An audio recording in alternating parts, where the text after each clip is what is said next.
السلام علیکم ورحمۃ اللہ وبرکاتہ۔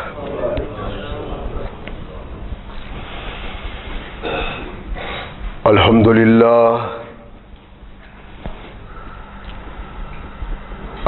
للہ نحمده ونستعینه ونستغفره ونؤمن به ونتوکل علیہ ونعوذ باللہ من شرور انفسنا ومن سیئات اعمالنا من يهده الله فلا مضل له ومن يضلل فلا هادي له ونشهد أن لا إله إلا الله وحده لا شريك له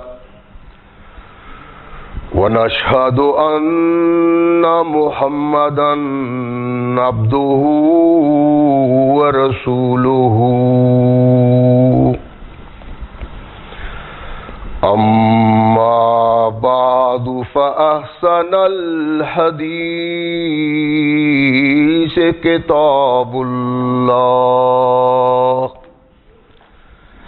وخير الهدي هدي محمد صلى الله عليه وسلم وشر الأمور محدثاتها وكل محدثة بدعة وكل بدعة ضلالة وكل ضلالة في النار أما بعد فأعوذ بالله السميع العليم من الشيطان الرجيم من همزه ونفخه ونفثه بسم الله الرحمن الرحيم ياسين والقرآن الحكيم إنك لمن المرسلين على صراط مستقيم تنزيل العزيز الرحيم لتنذر قوما ما أنذر آباؤهم فهم غافلون۔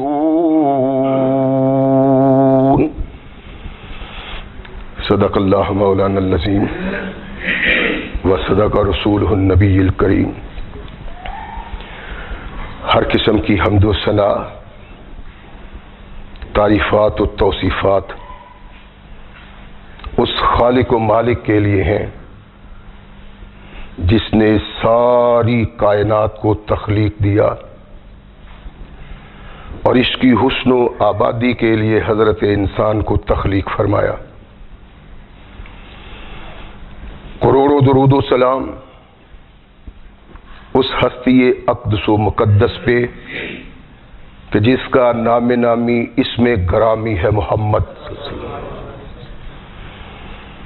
لاکھوں رحمتیں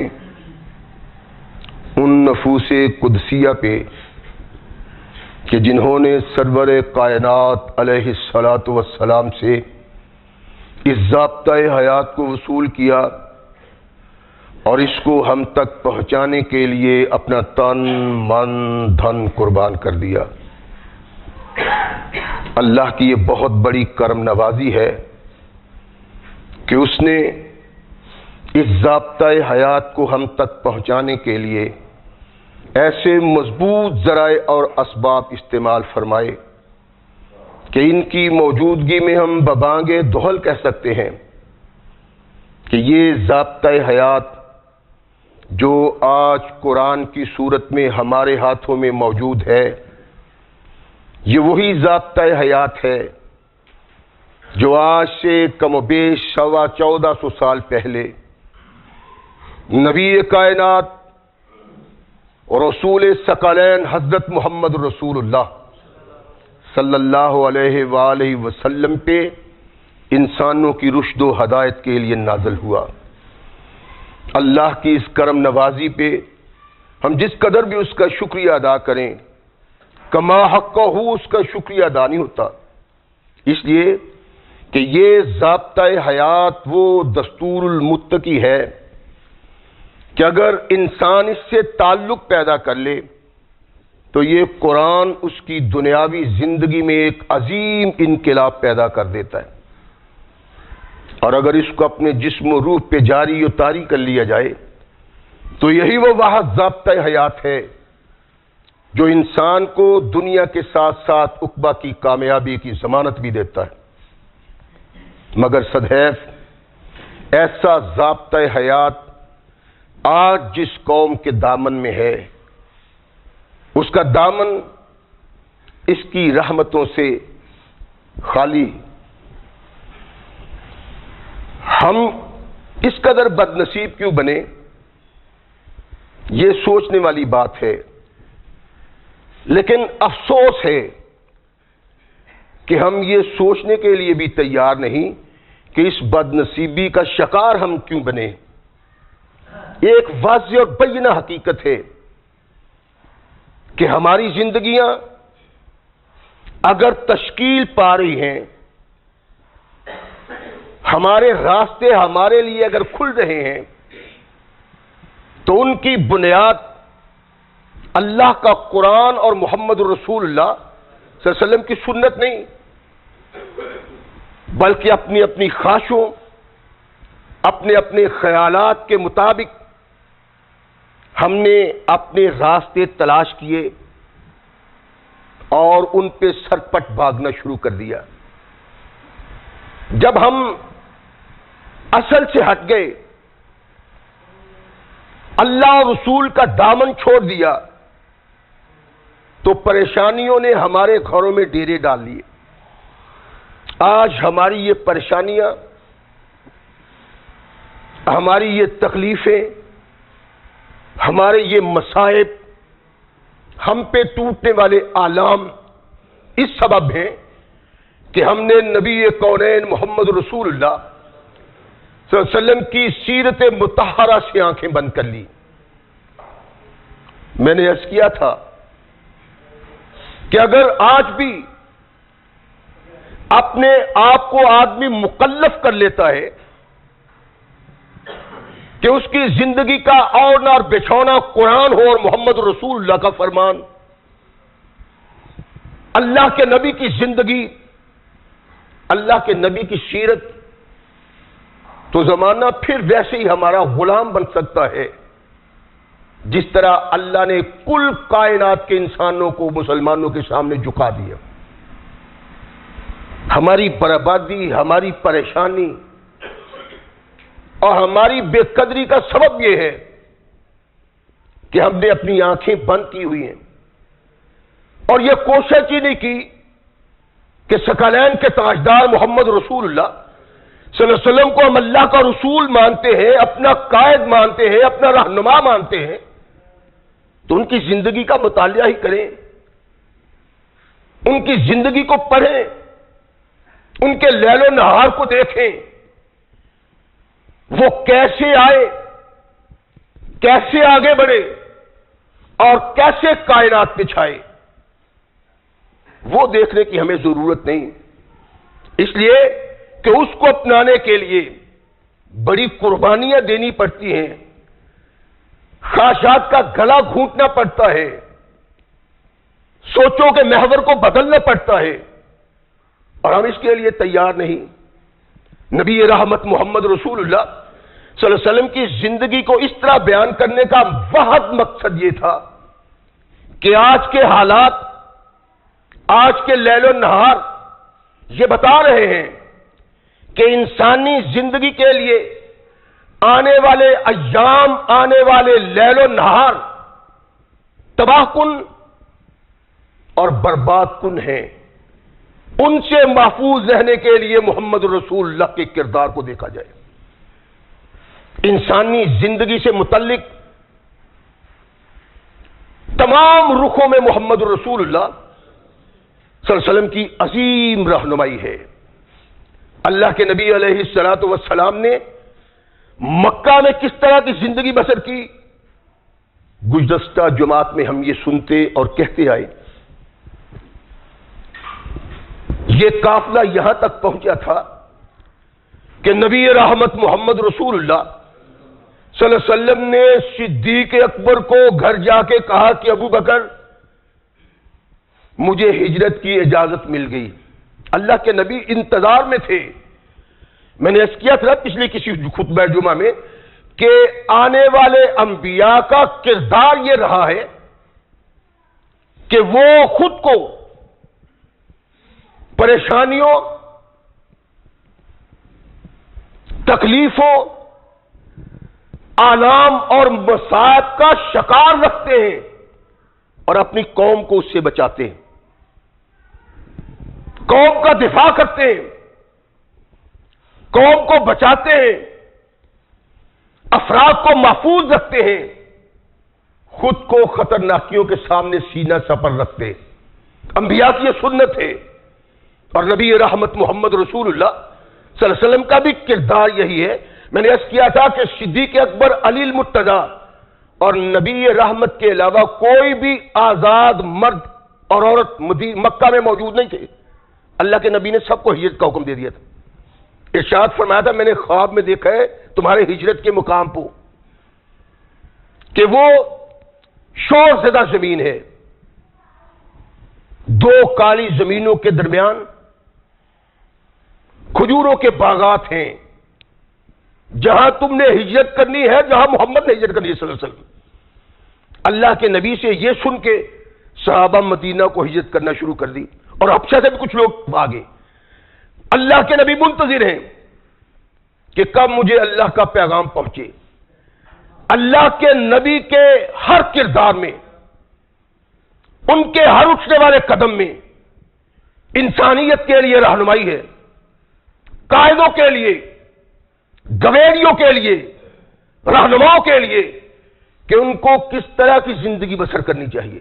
اور بدنصیبی کی انتہا ہے کہ اللہ کے نبی کو قائد اور رہنما ماننے والے عام لوگوں کی بات نہیں، وہ لوگ جو شعور رکھتے ہیں، علم رکھتے ہیں، ان کو خوب علم ہے کہ ایک قائد کو ان حالات میں کیسی زندگی بسر کرنی چاہیے۔ اگر قوموں سے ٹکرانا ہے،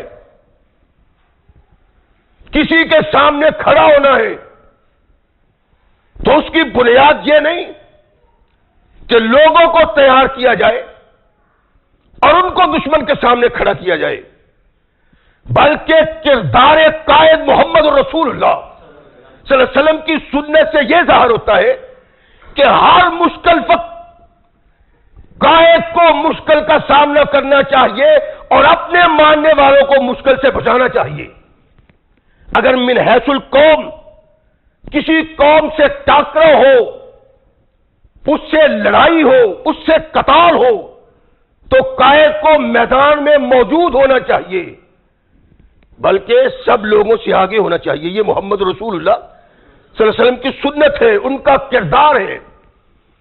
ایسے کردار کا حامل ہی محمد رسول اللہ کا غلام ہو سکتا ہے، جو خود تو بچتا ہے شدائد سے، خود تو بچتا ہے مصائب سے، اور لوگوں کو جھونکتا ہے اس آگ میں۔ وہ محمد رسول اللہ کا کردار لوگوں کے سامنے پیش نہیں کر رہا۔ اللہ کے نبی نے ہجرت اس وقت کی ہے جب تمام مسلمان مکہ سے ہجرت کر گئے تھے۔ نبی رحمت محمد رسول اللہ صلی اللہ علیہ وسلم کو حکم ہجرت ہوا، ادھر کافر پریشان ہیں۔ ان کی پریشانی کا سبب کیا ہے کہ لوگ باہر سے آتے ہیں، نبی رحمت سے ملتے ہیں، اللہ کے نبی سے باتیں کرتے ہیں، ان سے دین کے متعلق سوالات کرتے ہیں، کونین کے آقا ان کو بتاتے ہیں، اور اللہ کے نبی محمد رسول اللہ صلی اللہ علیہ وسلم کے منہ سے نکلنے والے الفاظ ان کی دل کی تختیوں پہ نقش ہو جاتے ہیں، وہ غلامی رسول سے وابستہ ہو کے جاتے ہیں۔ ان لوگوں نے سمجھا کہ اگر ایسا ہی رہا تو پھر ایک وقت آئے گا کہ محمد کو بڑی طاقت مل جائے گی صلی اللہ علیہ وسلم، اور پھر وہ اپنے پاؤں کے نیچے ہمیں پامال کر کے رکھ دے گا۔ تو کیا ہونا چاہیے؟ اب کیا ہو؟ نہ تو محمد رکتا ہے صلی اللہ علیہ وسلم، اور نہ ایمان لانے والوں کا قافلہ رکتا ہے، یہ بڑھتا ہی چلا جاتا ہے۔ کیا ہو؟ سارے سرداروں کو اکٹھا کیا، قرب و جوار کے لوگ بھی اکٹھا ہوئے۔ کیا ہو؟ اس بڑھتے ہوئے قافلہ کی راہ میں سد سکندری کس طرح کھڑی کی جائے؟ دار الندوہ میں لوگ اکٹھے ہوتے ہیں، اللہ کے نبی ہجرت کی تیاری کر رہے ہیں، اور یہ دار الندوہ میں اکٹھے ہو رہے ہیں سارے سردار۔ کیا کرنا چاہیے؟ بیٹھے ہوئے کہ ایک سفید ریش خوبصورت بزرگ، پاک و صاف سفید کپڑے، دار الندوہ کے دروازے پہ آ کے کھڑا ہو جاتا ہے۔ وہ دیکھتے ہیں کہ یہ تو ہمارے جان پہچان میں نہیں، آپ کون ہیں؟ کہنے لگا میں نجد سے آیا ہوں اور قبیلہ کا سردار ہوں، میں نے سنا تھا کہ تم محمد کے بڑھتے ہوئے قافلے کو روکنا چاہتے ہو، اور اس سلسلہ میں کوئی صلاح مشورہ ہوگا، بحث و تبحیث ہوگی۔ ہاں، کہا میں نے بھی چاہا کہ جو مجھ سے ہو سکے میں تمہیں مشورہ دوں، مشورہ میں شامل کر لیا۔ کیا کریں؟ ایسے کرتے ہیں، ابو البختری کہتے ہیں، علامہ ابن کثیر کہتے ہیں یا کسی اور آدمی نے کہا، نام بھی لیتے ہیں، اور یہ بھی ارشاد فرماتے ہیں کہ یہ روایت بھی آتی ہے کہ ابو البختری نے کہا، اور بعض روایت بغیر نام کی آتی ہیں کہ محمد کو گرفتار کر لو، ان کو زنجیریں باندھ لو، پاؤں میں بیڑیاں ڈال دو، ایک کمرے میں ڈال دو، اسی طرح اس کمرے میں ایڑیاں رگڑتا مر جائے جس طرح شاعر ظہیر مر گیا تھا اور نابغہ بن گیا تھا، یہ بھی مر جائے گا، اس پریشانی سے ہم بچ جائیں گے۔ وہ شخص کہتا ہے کہ یہ بات ٹھیک نہیں۔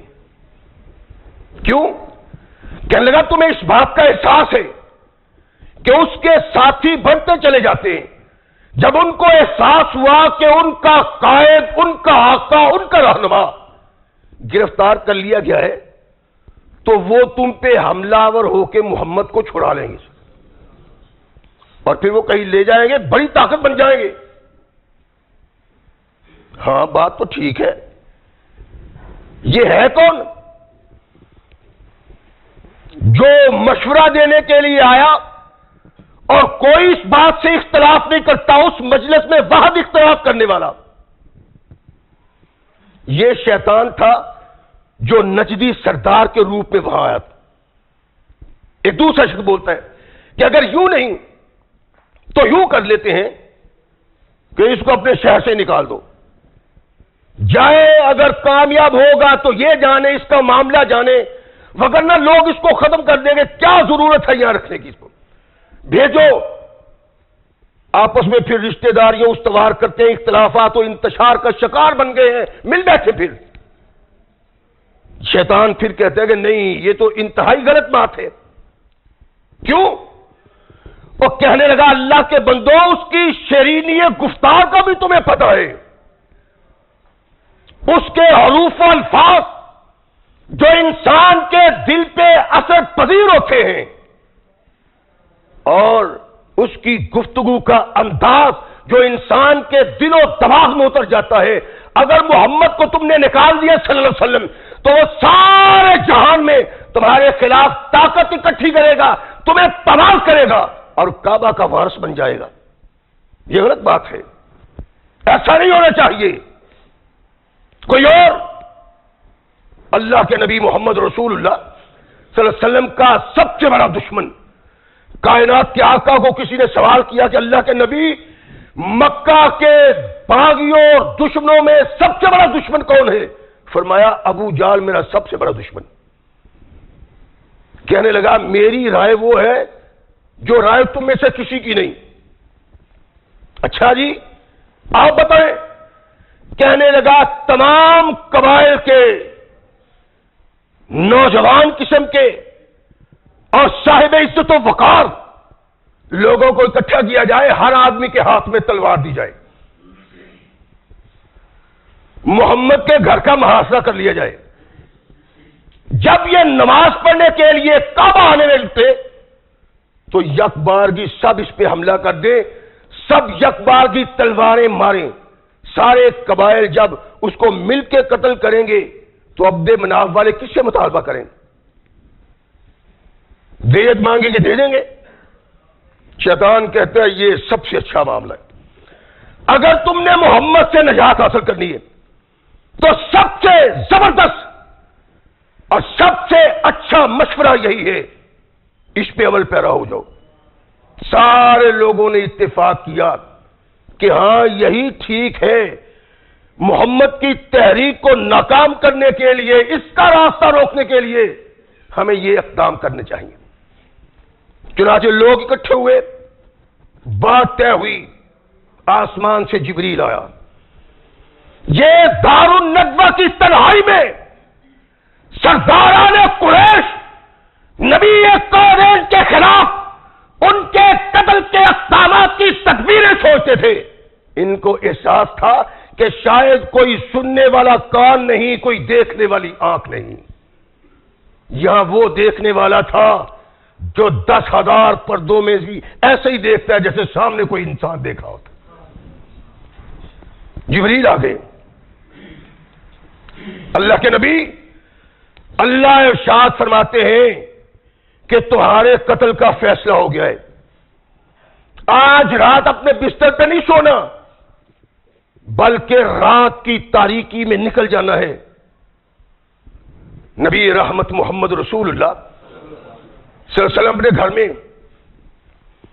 دیکھتے ہیں کہ گھر کے ارد گرد لوگ بول رہے ہیں، چلنا پھرنا ہے لوگوں کا۔ اللہ کے نبی کے پاس سیدنا علی رضی اللہ تعالیٰ عنہ بیٹھے، ارشاد فرمایا علی میں نے آج رات نکل جانا ہے۔ اگر اللہ کے نبی دیکھتے تھے تو علی المرتضیٰ بھی دیکھتے تھے، اور ساتھی ہو تو یہ اللہ نے کہا تھا میرے محبوب تیرے دامن سے جو ساتھی وابستہ کیے ہیں قیامت تک میں آنے والے بہترین انسانوں میں سے انسانوں کا انتخاب۔ کائنات کے آقا ثقلین کے تاجدار محمد رسول اللہ دیکھے تو علی مرتضیٰ نہیں دیکھتے۔ ارشاد فرمایا علی آج میری یہ سبز رنگ کی حضرمی چادر تو نے اوڑھنی ہے اور میرے بستر پہ سونا ہے۔ علی المرتضیٰ نبی رحمت محمد رسول اللہ کے چہرے کی طرف دیتے ارشاد فرمایا سن لو، ان کافروں کا اکٹھا ہونا، ان کی تکبیریں، ان کی تلواریں تمہارا کچھ بگاڑ نہیں سکتی۔ میرے بستر پہ سو جاؤ، جن لوگوں کی امانتیں میرے پاس ہیں ان کو امانتیں دے کے میرے ساتھ آ کے مل جانا۔ کونین کے آقا محمد رسول اللہ صلی اللہ علیہ وسلم کے منہ سے نکلے ہوئے الفاظ علی المرتضیٰ کے کانوں میں پڑتے ہیں، اس طرح آرام سے سوئے، کہتے ایسا سکون کی نیند میں پہلے کبھی سویا ہی نہیں تھا۔ کونین کے آقا ثقلین کے تاجدار محمد رسول اللہ نے ارشاد فرمایا تیرے قریب نہیں پھٹک سکتے، تو یہاں لیٹ۔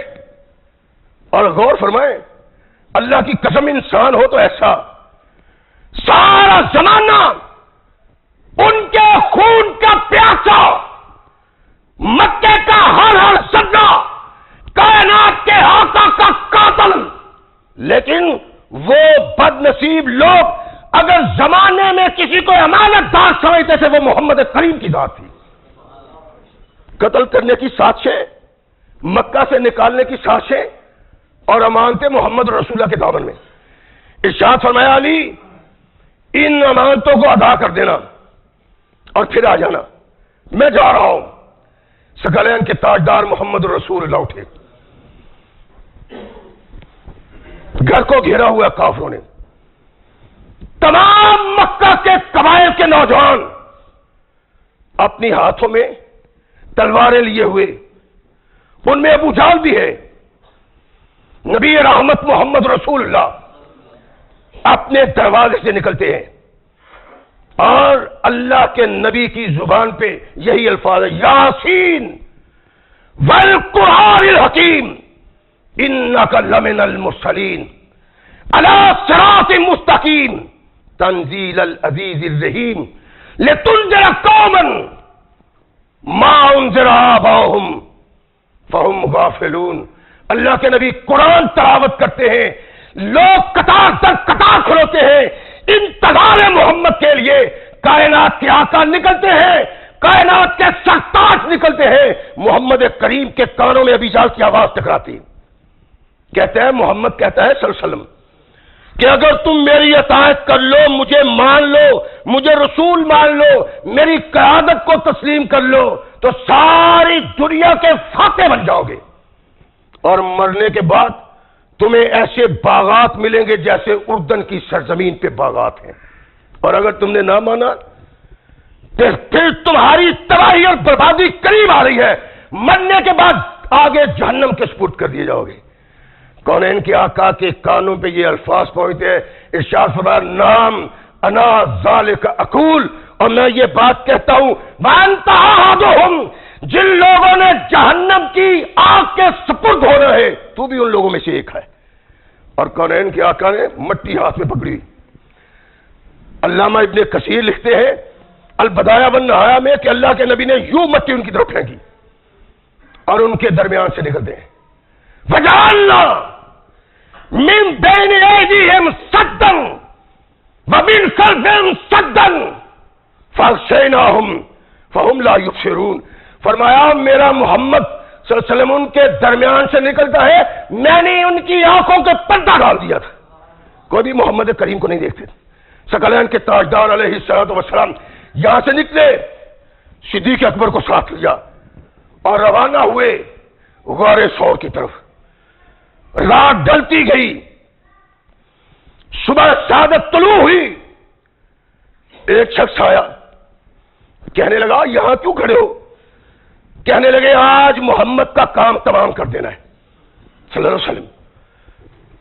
کس محمد کی بات کرتے ہو؟ یہ محمد بن عبداللہ۔ کہنے لگا تمہاری مت خراب ہے، دماغ خراب ہے تمہارے، اور تمہارے درمیان سے محمد تو کب کا نکل گیا ہے، تم کس کا انتظار کرتے ہو؟ پریشان ہو گئے، ادھر ادھر دیکھتے، کہتے ہیں ادھر ادھر نہیں دیکھو، اپنے سروں پہ ہاتھ مارو، محمد تمہارے سر پہ خاک ڈال گیا ہے۔ مورخ کہتا ہے ہاتھ سر پہ ڈالا، مٹی سے آلودہ ہو گیا ہاتھ، ادھر ادھر ایک طرف دیکھتے ہیں، دیوار پھیلان کے دیکھتے ہیں، وہاں تو لیٹا ہوا ہے، محمد تو لیٹا ہوا ہے صلی اللہ علیہ وسلم۔ انتظار کرتے ہیں، صبح علی المرتضیٰ اس بستر سے اٹھتے مسکراتے ہوئے، کافر دیکھ کے پریشان ہو جاتے ہیں، تمہارے صاحب کہاں ہیں؟ فرمایا اللہ عالم بحال رسولی، اللہ جانے اور محمد پتہ نہیں کہاں ہے، اللہ ہی جانتے ہیں۔ پریشان ہوئے، اور مورخ کہتے ہیں اتنے پریشان ان کو سمجھ کچھ نہیں آتی، دیوانے کتوں کی طرح مکہ کی گلیوں اور بازاروں میں ڈھونڈتے محمد رسول اللہ کو۔ ابھی جال کچھ لوگوں کے ساتھ ابھی بکر صدیق کے گھر پہنچا، دروازہ کھٹکھٹایا، اسما کہتی ہے رضی اللہ تعالیٰ، میں باہر نکلی، مجھ سے کہنے لگا کیا بابا کہاں ہے؟ میں نے کہا مجھے تو معلوم نہیں، زور کا تھپڑ میرے منہ پہ مارتا ہے، کہتا ہے اتنی زور سے تھپڑ مارتا ہے کہ میرے کان کی بالی زمین پہ گر جاتی۔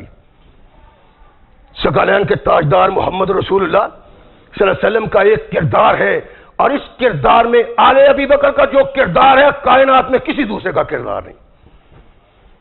یہاں بیٹی کے منہ پہ تھپڑ لگتا ہے، چلتے ہوئے اپنے بیٹے کو کہا بیٹا سارا دن کام کاج کوئی نہیں کرنا، ان کی مجلسوں کو دیکھنا ہے کہ یہ کیا مشورہ کرتے ہیں، کیا باتیں کرتے ہیں، جب یہ سو جائیں رات کی تاریکی میں چل کے آنا، اس پہاڑی سلسلہ میں آ کے ہمیں اطلاع دینا کہ وہ کیا سوچ دیں۔ اور اپنے غلام عامر کو کہا کہ تو نے ریوٹ چلانا ہے، بکریاں چرانی ہے اس کے ارد گرد، جب رات کی تاریکی چھا جائے غار کے قریب آ جانا تاکہ محمد رسول اللہ صلی اللہ علیہ وسلم دودھ پی سکے۔ اپنی بکریوں کا دودھ، اپنی بیٹی کا وقار، اپنے بیٹے کا سکون، اپنا قرار جس نے محمد کائنات کی چوٹی پہ قربان کیا وہ ابو بکر صدیق کی ذات تھی، کوئی اور دوسرا نہیں۔ اور یہ کہا جا سکتا ہے ایسا کہاں سے لاؤں کہ تجھ ساتھ ہوں جسے؟ صدیق اکبر کا بیٹا رات کی تاریکی میں آتا ہے، غار کے دروازے پہ کھڑا ہوتا ہے کہ کوئی آدمی آگے بڑھ کے محمد رسول اللہ کا بال بھی نہ کر سکے۔ اور اس سے بڑھ کے علامہ ابن کثیر نے البدایہ والنہایہ میں لکھا ہے کہ جب نبی رحمت محمد رسول اللہ رات کی تاریکی میں نکلے ابو بکر صدیق ساتھ تھے، اور اس روایت کو بیان کیا فاروق اعظم نے۔ ہوا کیا کہ فاروق اعظم کو پتہ چلتا ہے، کچھ لوگ کہتے ہیں ابو بکر باوقار ہے، ابو بکر بہت عظیم ہے، لیکن ابو بکر سے زیادہ عمر افضل ہے۔ عمر فاروق نے یہ الفاظ سنے تو ارشاد فرمایا، یا الناس، او لوگو، تم میرے اور ابو بکر کے فضائل کا تقابلی جائزہ لیتے ہو، والذی نفسی بیدہ، مجھے اس اللہ کی قسم جس کے قبضہ اختیار میں عمر کی جان ہے، عمر کی ساری زندگی کی نیکیاں ابو بکر کی ایک رات کا مقابلہ نہیں کر سکتی۔ کہتے ہیں کہ ابو بکر جب نکلے اللہ کے رسول کے کبھی آگے چلتے ہیں کبھی پیچھے چلتے ہیں، کبھی آگے چلتے ہیں کبھی پیچھے چلتے ہیں۔ اللہ کے نبی نے یہ پریشانی ابو بکر کی دیکھی، ارشاد فرمایا، ابو بکر سبب کیا ہے اور تو سکون کیوں اختیار نہیں کرتا، کبھی پیچھے کبھی آگے؟ عرض کی اللہ کے نبی، جب میں پیچھے چلتا ہوں نا تو مجھے احساس ہوتا ہے کہ کوئی گھات میں چھپا نہ ہو جو بڑھتے ہوئے محمد رسول اللہ پہ حملہ ور ہو جائے۔ اللہ کے نبی تو میں آگے آ جاتا ہوں، جب میں آگے چلتا ہوں پھر احساس ہوتا ہے دشمن پیچھے سے نہ آ جائے، اللہ کے نبی میں پیچھے چلا جاتا ہوں۔ ثقلین کے تاجدار محمد رسول اللہ سنتے ہیں، ارشاد فرمایا، ابو بکر یہ تو اس لیے کرتا ہے کہ جو اذیت پہنچنی ہے محمد کو وہ تجھے پہنچے، اور جو تلوار برسنی ہے محمد پہ وہ تجھے برسے۔ والذی ارسل بالحق، یا رسول اللہ، مجھے اس ذات کی قسم جس نے آپ کو حق کے ساتھ بھیجا ہے، ابو بکر کی وہی خواہش ہے کہ تلوار برسے تو محمد پہ برسنے والی ابو بکر کے جسم پہ برسے وہ تلوار۔ سبب یہ ہے میرے آقا ثقلین کے تاجدار محمد رسول اللہ کا چہرہ کھل گیا۔ عمر کہتے ہیں کہ ایسے انسان کی یہ رات غار میں داخل ہوتا ہے۔ اللہ کے نبی ٹھہر جائیے، میں پہلے غار میں داخل ہوتا ہوں، کوئی موذی جانور نہ اندر ہو، اگر کوئی موذی جانور ہو تو میرے آقا کو نقصان نہ پہنچائے، نقصان اگر پہنچنا ہے تو مجھ کو پہنچ جائے۔ نبی رحمت محمد رسول اللہ صلی اللہ علیہ وسلم کو باہر کھڑا کیا، ابو بکر صدیق اندر جاتے ہیں، غار کی سوائی کی، جب اطمینان ہوا تو عرض کی اللہ کے نبی اندر تشریف لے آئے۔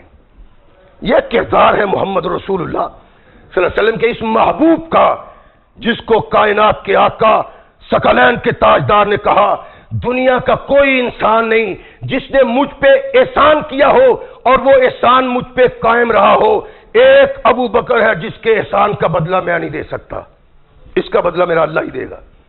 کوئی معمولی کیس نہیں تھا، اندر داخل ہو گئے۔ نبی رحمت محمد رسول اللہ تشریف لے۔ ایک اور بھی روایت ہے کہ اللہ کے نبی علیہ الصلوۃ والسلام چلتے چلتے زخمی ہو گئے، اللہ کے نبی کو کاندھوں پہ اٹھا لیا۔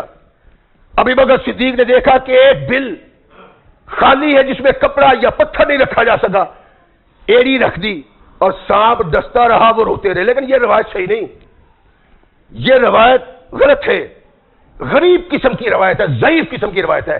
اللہ کے نبی اندر گئے جب صدیق اکبر کو اطمینان ہوا اور نبی رحمت محمد رسول اللہ صلی اللہ علیہ وسلم اندر داخل ہوئے، اللہ کے نبی نے سکون کے ساتھ وہ رات بسر کی، رات کا وہ حصہ۔ صبح کافر پاگل ہوئے، ڈھونڈتے ہیں، نقش پا کی شناخت کرنے والے لوگوں کو اکٹھا کیا، دیکھو محمد کریم کے نقش۔ اللہ کے نبی محمد رسول اللہ صلی اللہ علیہ وسلم کے نقش دیکھتے دیکھتے غار ثور کے قریب پہنچ گئے. اور سراقہ جو نقش دیکھتا ہے، نقش کا ماہر ہے، کہتا ہے یہاں تک تو محمد کے پاؤں آتے ہیں صلی اللہ علیہ وسلم، اس کے بعد پتہ نہیں وہ آسمان پہ چلا گیا ہے کہ زمین اس کو نکل گئی، آگے تو کوئی نقش نہیں ہے. اس سے آگے محمد کہاں گیا صلی اللہ علیہ وسلم؟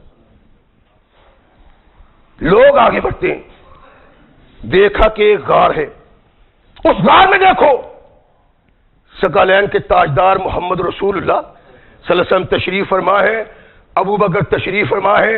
ابو بکر کہتے ہیں اللہ کی قسم اتنے قریب آ گئے کہ اگر وہ اپنی پاؤں میں جھانکتے تو ہم ان کو نظر آ جاتے. لیکن سبب کیا ہوا کہ آگے بڑھنے والا جب قریب گیا تو دیکھا مکڑی نے جالا بنایا ہوا اس کے منہ پہ. قربان، اور اللہ کہتا ہے مجھ پہ اعتماد کرو، ساری کائنات کی طاقتوں کو تمہارے سامنے زیر کر دوں گا، ایسا طاقتور ہوں میں.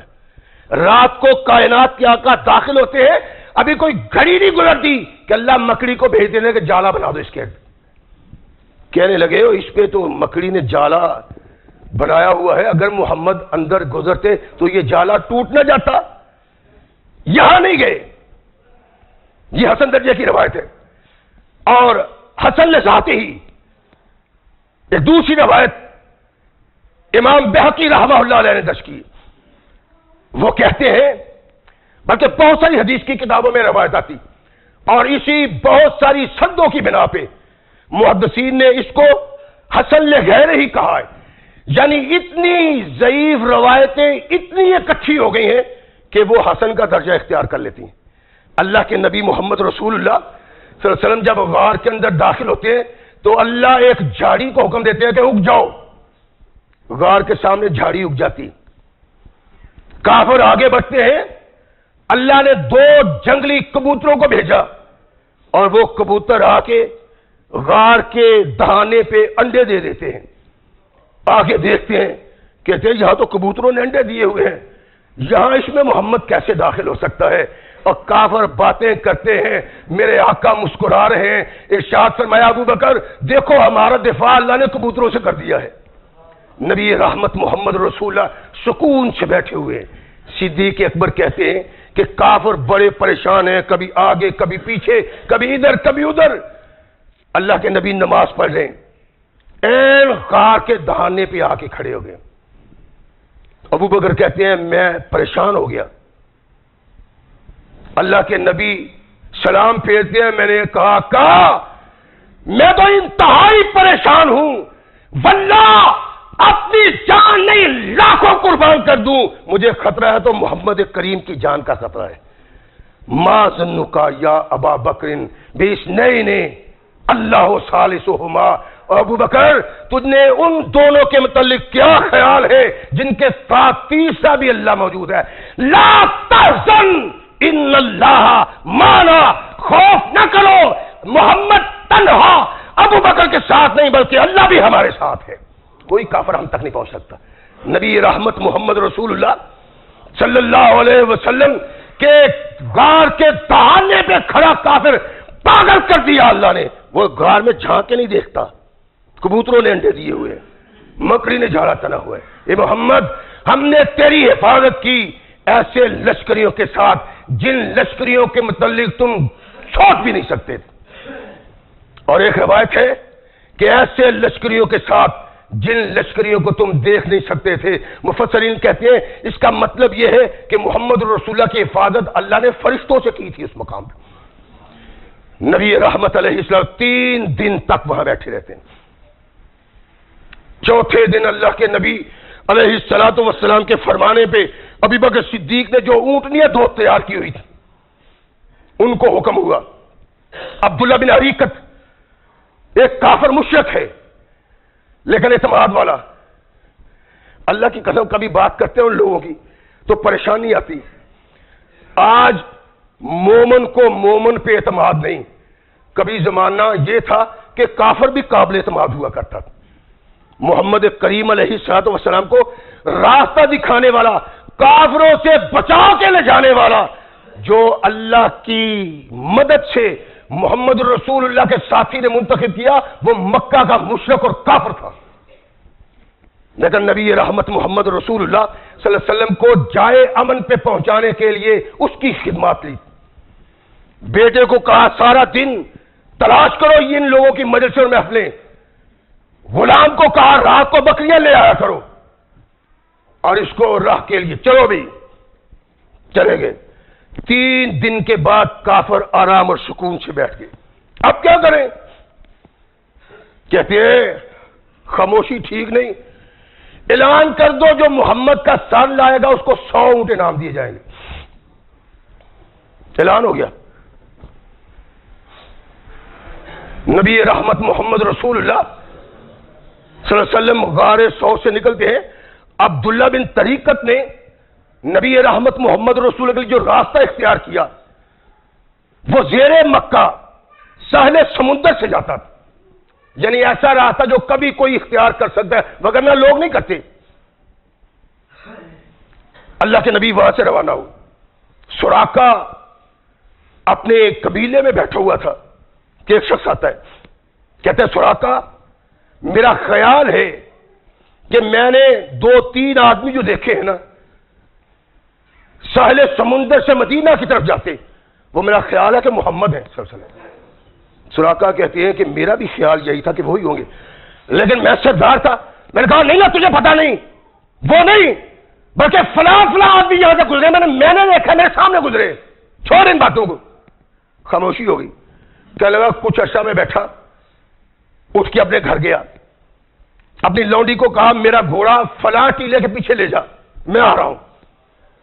کہتا ہے میں نے نیزہ لیا اور نیزے کو کھڑا نہیں کیا، بل پہ زمین پہ گھسیٹتا ہوا اس کو لے جاتا ہوں تاکہ کسی کو سمجھ نہ آ سکے کہ میں نے نیزہ پکڑا ہوا ہے۔ گھوڑے پہ سوار ہوا، سر پر دوڑاتا ہوا گھوڑا، میں نے دیکھا کہ 3-4 آدمیوں کا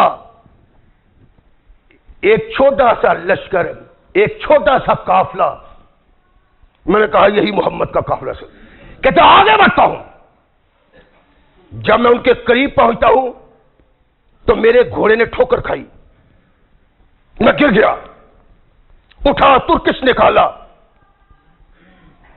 فال ڈالی تو فال میں یہی نکلا کہ ان کا پیچھا نہ کرو۔ سراقہ کہتے ہیں میں نے کہا یہ فال ویسے ہی چھوڑو، پیچھا کرتے ہیں۔ آگے بڑھتا ہے، کہتا ہے میں اتنا قریب آ گیا کہ میں نے محمد کے قرآن کی تلاوت کی آواز سنی، جو قرآن میں گم تھے۔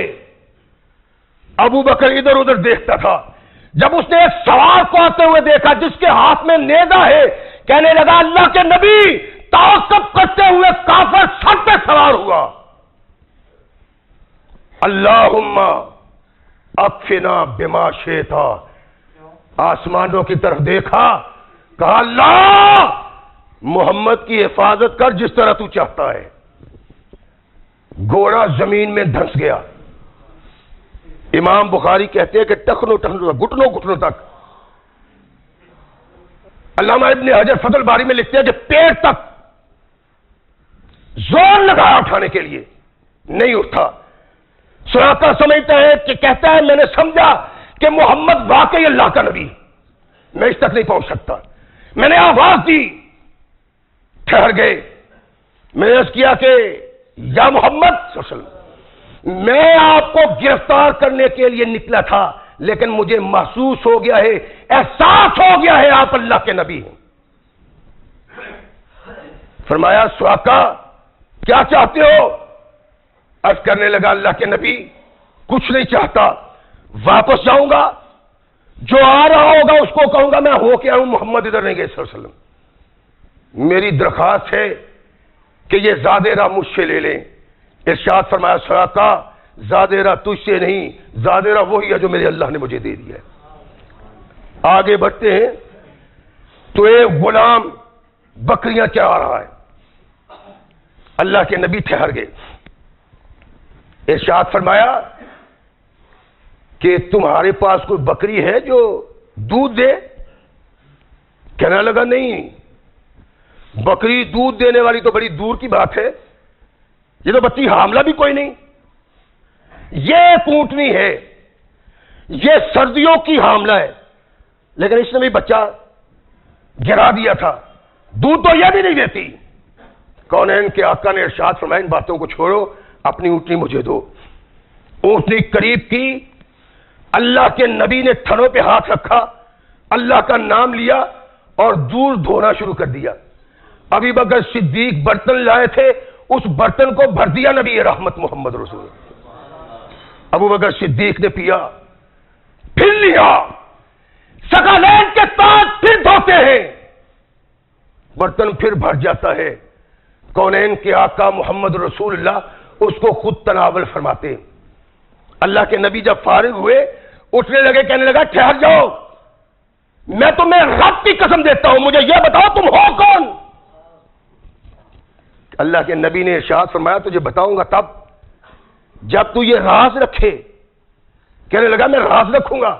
فرمایا میں محمد اللہ کا رسول ہوں صلی اللہ علیہ وسلم، جس کو مکہ کے لوگ صحابی کہتے ہیں۔ فرمایا ہاں۔ کہنے لگا وہ بکواس کرتے ہیں، تو صحابی نہیں رب کا رسول ہے، یہ کام صرف اللہ کے نبی کر سکتے ہیں، کوئی دوسرا نہیں کر سکتا۔ میں آپ پہ اور آپ کی رسالت پہ ایمان لاتا ہوں۔ ارشاد فرمایا میرے آقا نے تو غلام ہے، بکریاں چرانے والا ہے، ایمان کا اظہار نہ کرنا، جب اللہ مجھ کو طاقت دے تو پھر میرے پاس چلے آنا۔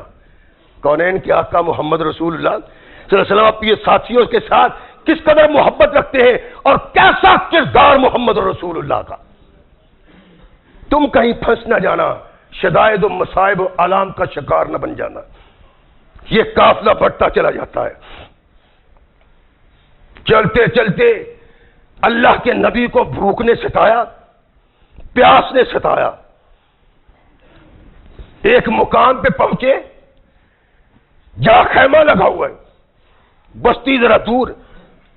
اللہ کے نبی اترے، دیکھا کہ ایک عورت ہے اندر بیٹھی۔ نبی کائنات محمد رسول اللہ علیہ السلام کہا اور ارشاد فرمایا بی بی کوئی دودھ یا کھجورے وغیرہ ہے اب خرید لیں گے؟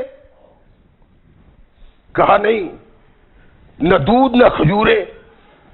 بکری دیکھی، ارشاد فرمایا بکری بیٹھی ہوئی ہے، اگر تم مناسب سمجھے تو اس بکری کو دھو لے۔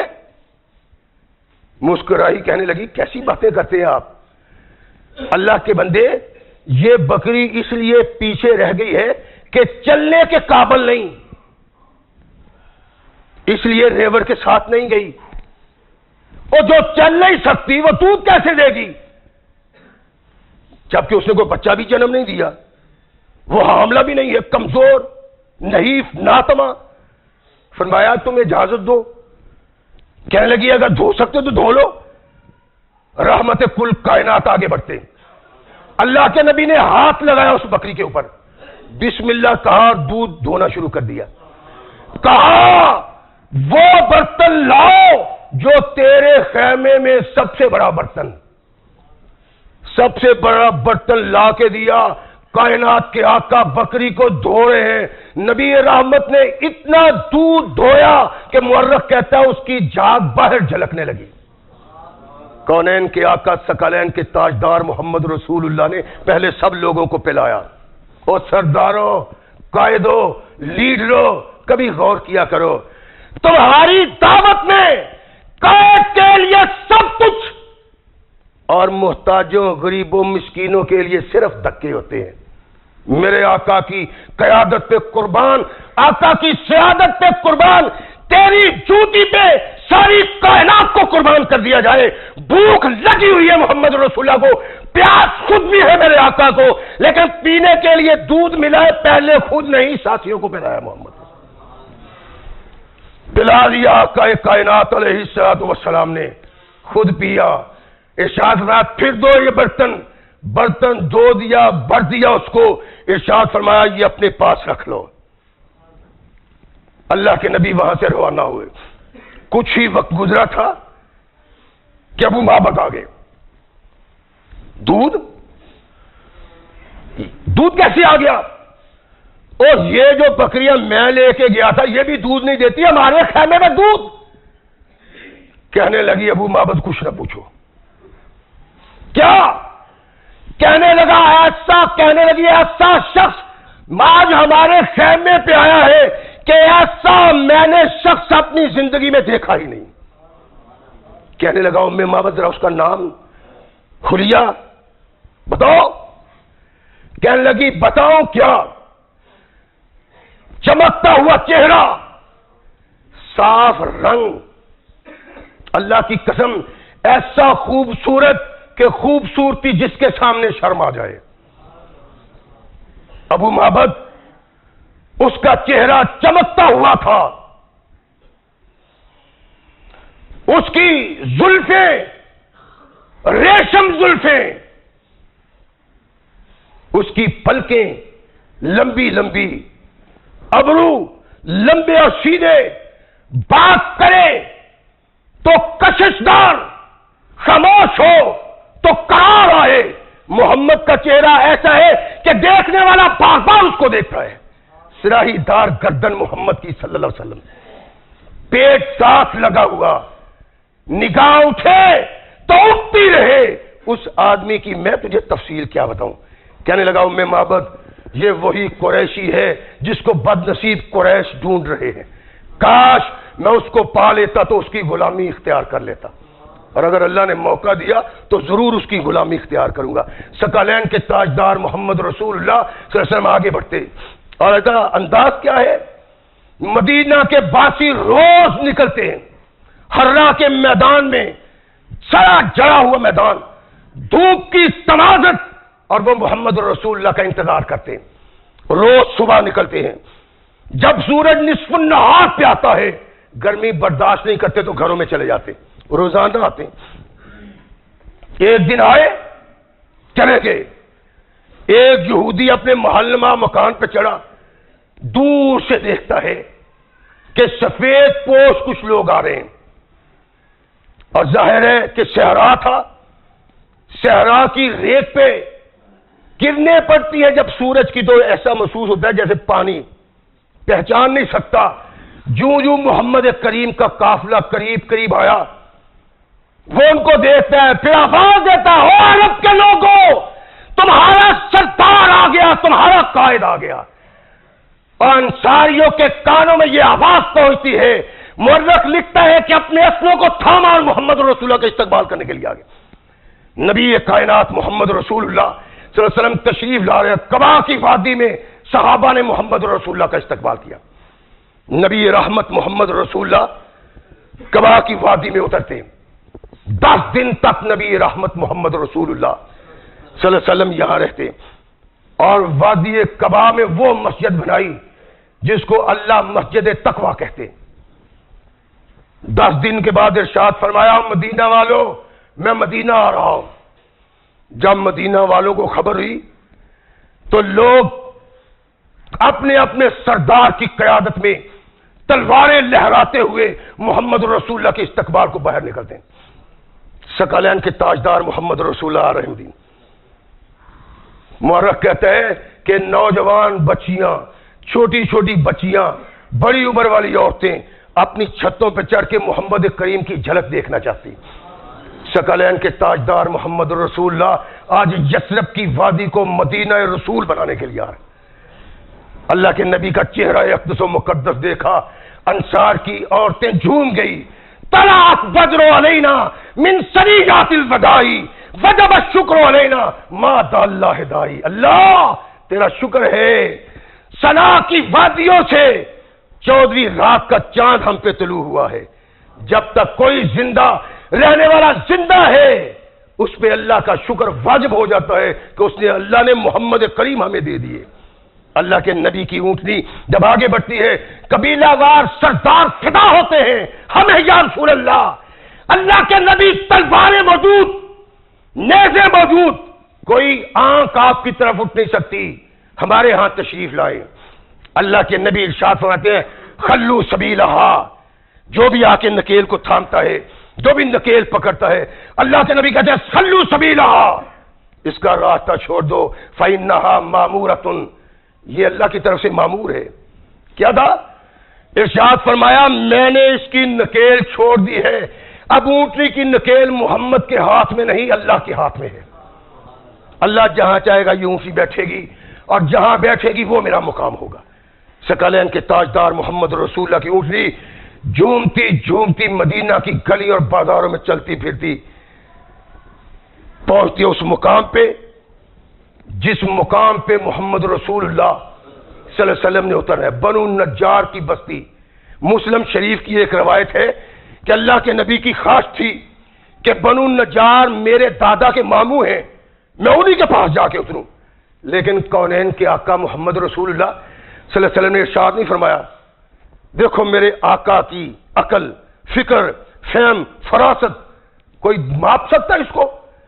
کونین کے آقا کی خواہش تھی کہ بنو نجار میں اتروں، مسلم شریف کی روایت ہے، لیکن محمد رسول اللہ صلی اللہ علیہ وسلم نے کسی کو کہا نہیں، اونٹنی کی نکیل کو چھوڑ دیا، فرمایا یہ میں نے نکیل چھوڑ دی ہے، خلو سبیلہا، تم بھی چھوڑ دو، فإنہا مامورۃ، یہ مامور ہے اللہ کی طرف سے، جہاں اللہ چاہے گا وہاں یہ بیٹھے گی، وہی میرا مقام ہوگا۔ جو خواہش میرے اللہ کی، میرے نبی کی تھی، اللہ نے کہنے کے بغیر اس کو پورا کیا کہ ایسا نہ ہو کسی قبیلے کے سردار کے دل میں آئے کہ طاقتور ہم ہیں، اللہ کے نبی نے ہمیں پیچھے کر دیا اور اس کو آگے کر دیا ہے۔ فرمایا میں نے اس کی نکیل چھوڑ دی ہے، اس کو میں نے نہیں بٹھانا، میرے اللہ نے بٹھانا ہے۔ اللہ کے نبی کی، محمد رسول اللہ کی اونٹنی جب بنو نجار کے علاقے میں داخل ہوئی تو بنو نجار کی عورتیں جو محمد رسول اللہ صلی اللہ علیہ وسلم کا چہرہ اقدس و مقدس دیکھنا چاہتی تھی، لہلہاتی ہوئی اپنے چباروں پہ آئی، اپنی چھتوں پہ آئی، اور نحنو جوارم من بنی نجار یا حبذا محمد من جار، اور ہماری قسمت دیکھو، بنی نجار کی بچیاں کہتی ہیں ہماری قسمت دیکھو کہ محمد کو اللہ نے ہمارا سایہ بنا دیا ہے۔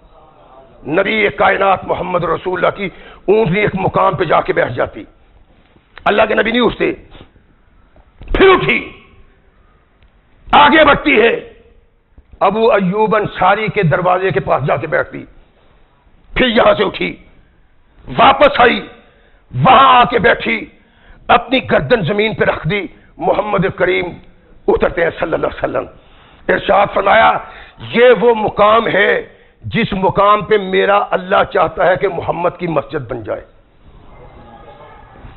حاضر یا رسول اللہ، یہ زمین کس کی ہے؟ عرض کیا کہ اللہ کے نبی بنو نجار کے 2 یتیموں کی۔ ثقلین کے تاجدار نے ارشاد فرمایا ان کو لاؤ، ہم ان سے خرید لیتے۔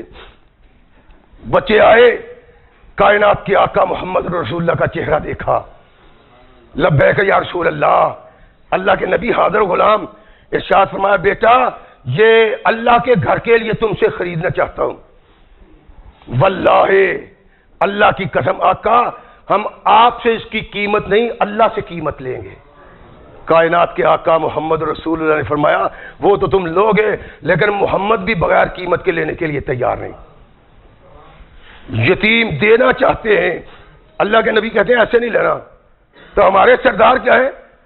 لوگوں کی زمینوں پہ قبضے کرتے چلے آ رہے ہیں، چھوڑتے ہی کچھ نہیں، سب کچھ ہضم، اور برسر منبر اللہ کا قرآن سناؤ، محمد کا فرمان سناؤ، اور لوگوں کی جائیدادوں پہ قبضے کرو، محمد رسول اللہ کے باغی ہو تم۔ کائنات کے آقا تو مسجد کے لیے بغیر قیمت کو زمین لینے کے لیے تیار نہیں، تم بغیر ٹکا کھاتے چلے جاتے ہو، اور سردار ہو قوم کے، بڑے ہو قوم کے، لیڈر ہو قوم کے، قیامت کے دن کا خوف تمہارے دل سے نکل گیا، اور بغاوت کی محمد رسول اللہ کے کردار سے تم لوگوں نے، سارے سردار، سارے چودھری، سارے پھنے خاں، کسی کی بھی زمین نہیں، فراڈ کر کے اپنے نام لگا کے کھا جاتے ہیں زمین۔ کونین کے آقا محمد رسول اللہ کا کردار ہے اللہ کا گھر بنانا ہے، مسجد نبوی بنانی ہے، لیکن ارشاد فرمایا قیمت کے بغیر نہیں لینی میں نے۔ نبی رحمت محمد رسول اللہ صلی اللہ علیہ وسلم نے قیمت ادا کی اس کی، اور کونین کے آقا ثقلین کے تاجدار محمد رسول اللہ ابو ایوب انصاری کے گھر میں ٹھکانہ بنانے کے لیے بیٹھ گئے۔ اللہ کے نبی نے کیوں یہ ٹھکانہ بنایا؟ اونٹنی یہاں آ کے کیوں بیٹھی؟ اللہ کی یہ خاص کیوں تھی؟